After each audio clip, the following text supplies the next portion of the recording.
Millet Marvels, changing the way world eats by Tenali Double Horse.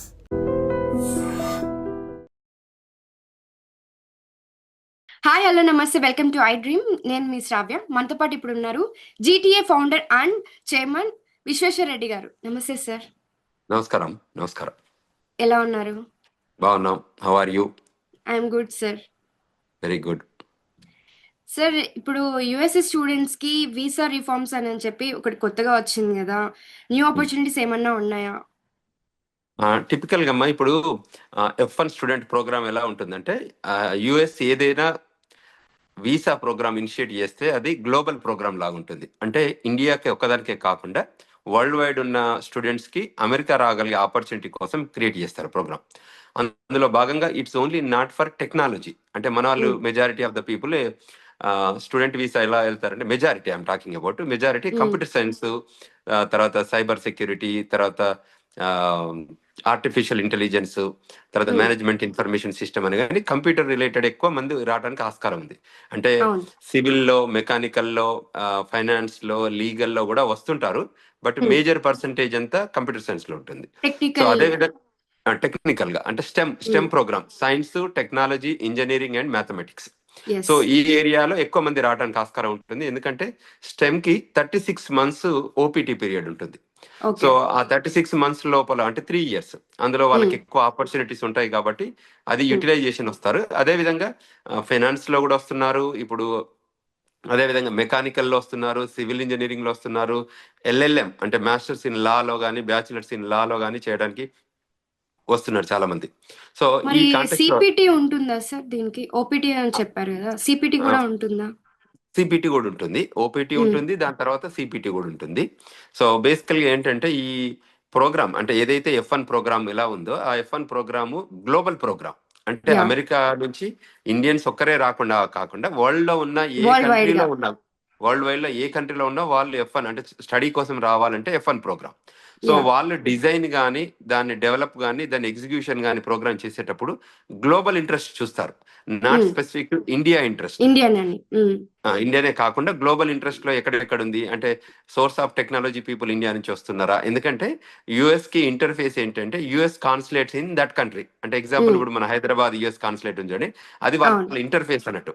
So ఈ Hyderabad consulate నుంచి ఎంతమంది, ఏ స్టూడెంట్లు ఏ education కోసం వస్తున్నారు, అదే విధంగా మాస్కోలో ఎవరు వస్తున్నారు, సౌత్ ఆఫ్రికాలో డర్బన్ నుంచి, ప్రిటోరియా నుంచి, కేప్ టౌన్ నుంచి ఎవరు వస్తున్నారు, తర్వాత మిడిల్ ఈస్ట్ నుంచి ఎవరు వస్తున్నారు, అదేవిధంగా సౌత్ అమెరికా కంట్రీస్ నుంచి ఏ సైడ్ ఆఫ్ టెక్నాలజీ పీపుల్ వస్తున్నారు, సైడ్ ఆఫ్ మేనేజ్మెంట్ వస్తున్నారా, లీగల్ వస్తున్నారా అని అది ఉంటుంది. దాని బేస్డ్ పైన ప్రోగ్రామ్ డిజైన్ చేస్తారు. అందులో భాగంగానే ఇవన్నీ ఎగ్జిక్యూట్ అవుతున్నాయి. సో ఎస్పెషల్లీ మనం ఇండియన్స్ గురించి మాట్లాడుకుంటే ఇప్పుడున్న ఇమీడియట్ థ్రెట్ ఏం లేకుండే ఏముండే అంటే మేజర్ గా సోషల్ మీడియా యాడ్ చేశారు. ఇప్పుడు సోషల్ మీడియా హ్యాండ్లింగ్ ఎలా ఉంది, సోషల్ మీడియా అకౌంట్స్ ఎలా ఉన్నాయి. సో ఇప్పటి వరకు కొందరు ప్రైవేట్ గా పెట్టుకున్నా కూడా దాన్ని పబ్లిక్ చేయమని చెప్పారు, అంటే గవర్నమెంట్. సో దానికోసము ఏదైతే వీళ్ళు అప్లికేషన్ ఫామ్ ఉంటుందో, యుఎస్ కాన్సులేట్ లో ఉండే అప్లికేషన్ ఫామ్ ను DS-160 అంటారు. సో ఆ DS-160 ఫామ్ ను అప్డేట్ చేశారు వాళ్ళు. అప్డేట్ చేసి దాని ప్రకారంగా వాళ్ళు, మనకి ఇప్పుడు ఫేస్బుక్ అకౌంట్ ఉంది, లింక్డ్ ఇన్ అకౌంట్ ఉంది, ఇన్స్టాగ్రామ్ అకౌంట్ ఉంది, స్నాప్చాట్ ఉంది అనుకోండి, అవి మనం ఆల్ సోషల్ మీడియా అకౌంట్ పెట్టాలి, దాన్ని మనం పబ్లిక్ పెట్టాలి, అకౌంట్ లో ఇన్ఫర్మేషన్ ఇవ్వాలి, దాన్ని మనం పబ్లిసైజ్ చేయాలి. So that they will do due diligence, they will do background checks, they will do verification, they will do అన్ని రకాల చెక్లు చేశాక మనకు అప్రూవ్ చేస్తారు వీసా. అంటే వాళ్ళ ఇంట్రెస్ట్ ఏంటంటే not that they want in to be privacy of our profiles, కానీ వాళ్ళు ఏమంటారంటే అమెరికన్ ఇంట్రెస్ట్ లో ఉన్న వాళ్ళకే మేము అమెరికాలో రావడానికి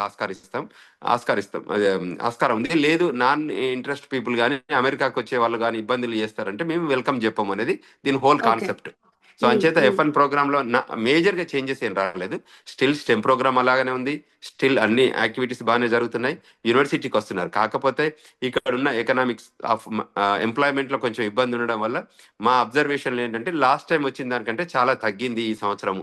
ఎందుకంటే ఈ ఆగస్ట్ ఇంటేక్ 2025 ఈ కోర్సెస్ కి కొంచెం జనాలు ఇండియా నుంచి తక్కువ వచ్చారనేది మన statistical numbers compare to 2024 August. Reasons ఏమంటారు సార్? అదే గ్లోబల్ రెసిషన్ లాగానో లేకపోతే గ్లోబల్ ఎకనామిక్ డౌన్ ఫాల్ అనుకోండి, లేకపోతే అమెరికాకు వచ్చిన స్టూడెంట్స్ లో జాబ్ లో కానివ్వండి, తర్వాత ట్రంప్ అడ్మినిస్ట్రేషన్ వచ్చాక కొద్దిగా సీరియస్ గా ఇమిగ్రేషన్ అవును. ఫ్రంట్ కానివ్వండి, మిగతా అన్ని ఫ్రంట్స్ లో కూడా ఐస్ ఫ్రంట్ కానీ యుఎస్సిఎస్సి కానీ సిబిఈపి ఫ్రంట్ కానీ కొంచెం verifications, validations, site inspections, site audits ఇవన్నీ జరుగుతున్నాయి కదమ్మా.